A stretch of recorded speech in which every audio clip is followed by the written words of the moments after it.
ለልጆቼ ምሳ ፓክ እያደረኩላቸው ዛሬ በማለዳ ጌታ ያስተማረኝን ላካፍላችሁ። እግዚአብሔር ብዙ ጊዜ ምንም አይጠቅሙም አይረቡም በሚባሉ ሰዎች ታላላቅ የሆነ ስራን ሲሰራ አይተናል። ዛሬ ስለ አንዲት ሴት ልንገራችሁ። ረአብ ትባላለች። መጽሐፍ ቅዱስ ጋለሞታ ብሎ ይጠራታል።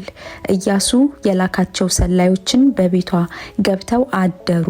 የኢያሪኮ ንጉስ ወደዚች ወደ ጋለሞታዋ ቤት መልእክተኞችን ላከ። ረአብ ጋለሞታ ነች። ነገር ግን እግዚአብሔር ምድሪቱን ለእስራኤል አሳልፎ እንደሰጣቸው አውቃለች።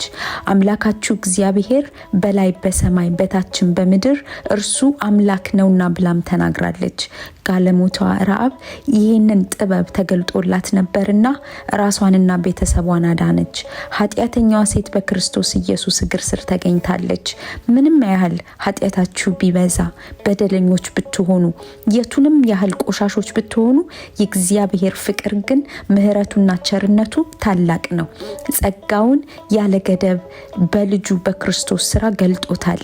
እናንተ ኃጢአተኞች ኑ በነፃ መስዋዕትን ተቀበሉ፣ እሱም ኢየሱስ ክርስቶስ ነው።